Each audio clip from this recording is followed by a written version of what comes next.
Daniel J. Howard here with some advice on how to strengthen your core. Strengthening your core can help alleviate a lot of the low back pain that pickleball players often experience. We're going to do a basic crunch, but it's important to do it correctly. Watch and see how this works. I'm going to roll forward and then roll back just enough so I feel the tension continue to stay on my upper and lower abdominal muscles. I will repeat that process forward and back as often as I can until I reach a point where I'm too tired to continue. I'm not going to lay back and rest in between repetitions. I'm also not swinging my head forward and back. This is not a neck exercise. It is an abdominal exercise.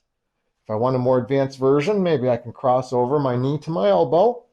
Or for a slightly simpler version, maybe I can put my hands across my chest and do a crunch that way. 3 to 4 days a week is sufficient to strengthen that core. And again, that can help alleviate a lot of that low back pain that pickleball players often experience.